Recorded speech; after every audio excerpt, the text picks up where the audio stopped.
Hello. Today's story is from the movie Disney Pixar Onward.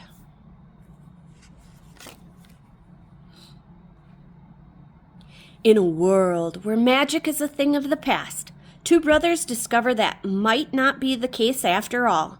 Together, they go on a journey that will change them both forever.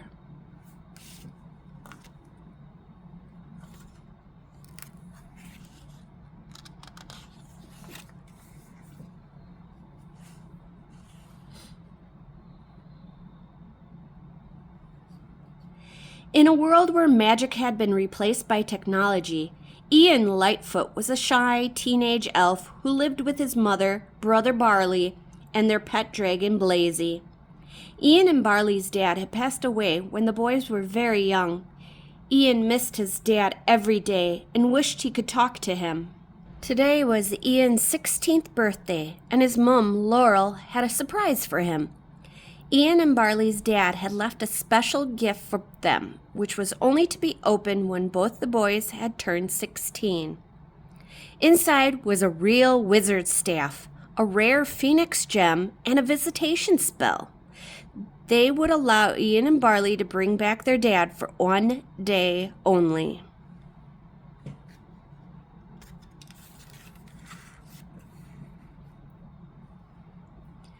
Up in Ian's bedroom, the brothers tried the spell.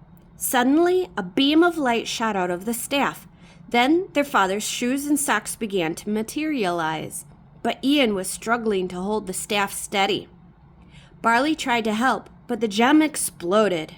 They thought the spell had failed until they heard something rustling in the wardrobe. It was their dad, but only his bottom half. His legs staggered around, and Ian was upset to see his father's confusion. Barley tapped out a rhythm on Dad's shoes, just like he had done as a child. Dad tapped his foot in reply, then placed his foot on Ian's. He knew his sons were with him.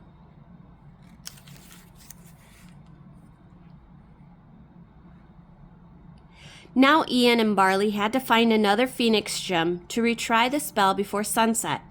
But first they had to get a map to help them. "We'll start at the place where all quests begin," said Barley confidently, "the Manticore's Tavern." The Manticore was a legendary 1,000-year-old warrior. Ian had his doubts, but the three Lightfoot men piled into Guinevere, Barley's van, and drove off. Along the way, Ian used old clothes to make an upper body for Dad.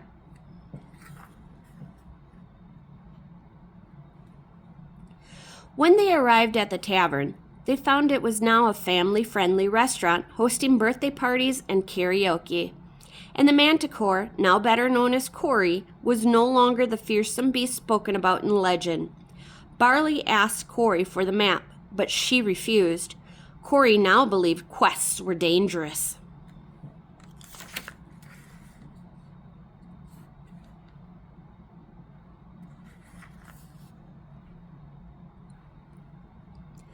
Barley reminded Cory that she used to take risks and live for adventure. Realizing she was living a lie, the Manticore cried out, "What have I become?"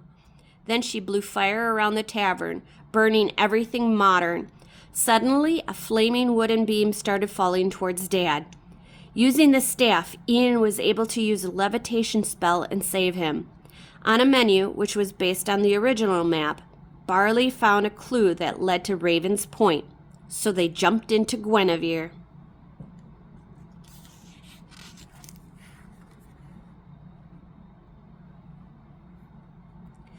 On the way, they needed to get petrol.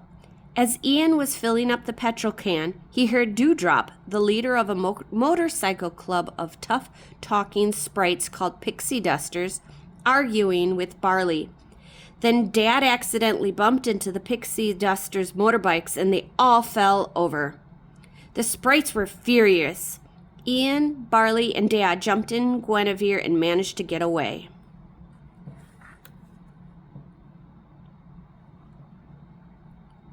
However, they were soon pulled over by the police. Ian used a disguise spell to cloak himself and Barley in an image of Officer Bronco, their mom's boyfriend. But the spell came with a rule. If Ian lied, a part of the disguise would disappear. The plan worked until one of the officers called Barley a screw-up. When Ian disagreed, one leg vanished. Barley knew Ian had lied.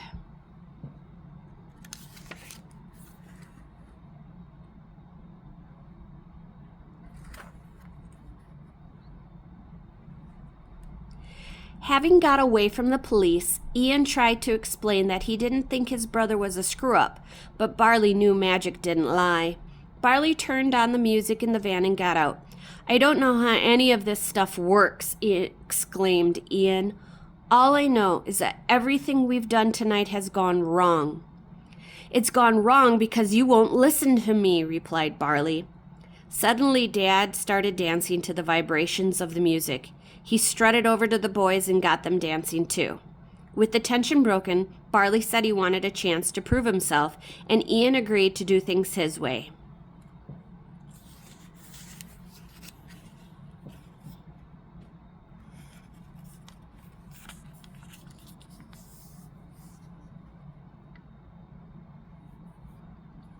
Meanwhile, worried about her sons, Laurel had been to the burning tavern where the Manicore told her about their quest. The tavern owner then remembered about the Phoenix Gem curse, which she'd forgotten to mention to Barley and Ian.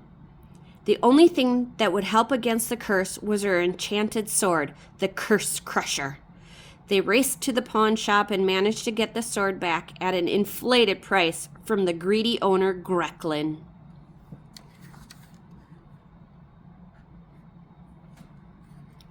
Back on the quest, Ian, Barley, and Dad had reached a statue of a raven. Barley realized that the clue wasn't leading them to Raven's Point. It was telling them to go where the ravens were pointing. Sure enough, when they looked in the direction the statue pointed, they could see another raven in the distance. Ian was impressed. Maybe his brother had been right all along.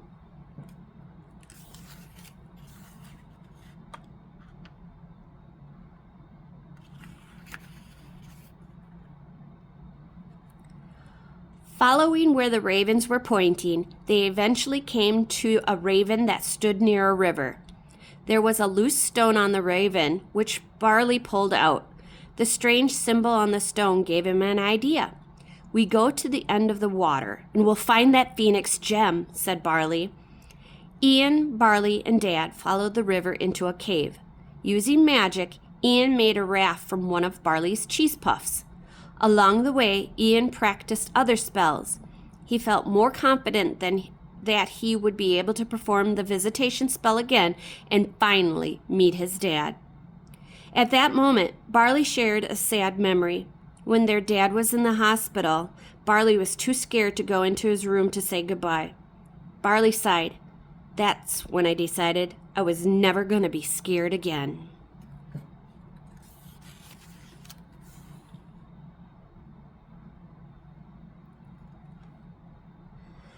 The river ended at the entrance to the final gauntlet. Barley said the Phoenix Gem would be on the other side. They ran through the tunnel and entered a small chamber, which started to fill with water. The boys guided Dad to a portal opening. They climbed through the portal into the sunlight above. But they discovered they were back in New Mushroom Ton, right where they started. "No, that doesn't make sense," exclaimed Barley. "This has to be where the Phoenix Gem is. I followed my gut." Ian was crushed. He trusted his brother and it had got him nowhere. Ian walked away with Dad, leaving Barley alone.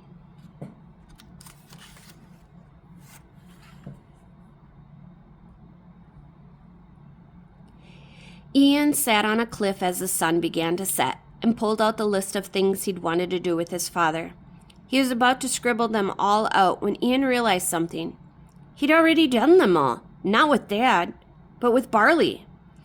He thought about all the times during his life that his brother had encouraged him, had fun with him, and helped him become a better person. Barley had always been there for Ian. Now Ian would return the favor.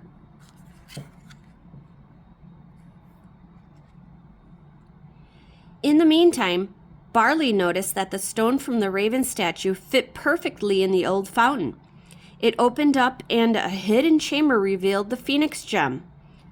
Ian returned to help, but suddenly a smoky mist poured out of the fountain. It was the curse. The fire-breathing beast stomped towards Barley. "Run!" he shouted to Ian and Dad. Just then, a dark shape swooped down from the sky. It was the Manticore wielding the Curse Crusher, with Laurel riding on her back.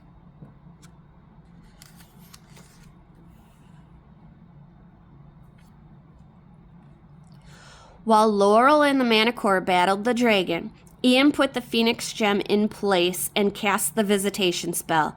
This caught the dragon's attention. Barley wanted to distract it so Ian could finally meet Dad. "No!" exclaimed Ian. "You say goodbye. I had someone who looked out for me, someone who pushed me to be more than I ever thought I could be. I never had a dad, but I always had you."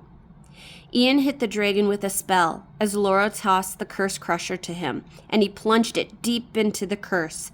The dragon exploded in a blinding flash.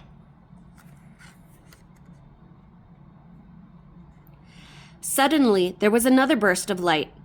Ian saw Dad fully materializing in front of Barley. Tears filled Ian's eyes as Barley and Dad talked. When the sun set, Dad hugged Barley and then disappeared. Barley told his brother how proud Dad was of Ian. Ian smiled. "Well, I owe an awful lot of that to you." "He kind of said that too," said Barley. "Oh, and he told me to give you this." Barley gave his brother a big hug.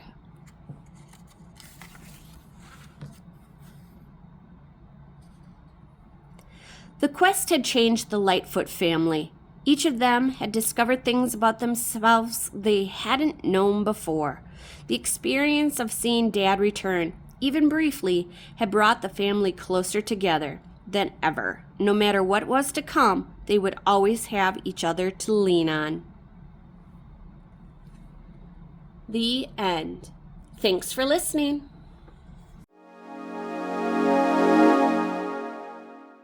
Like and subscribe.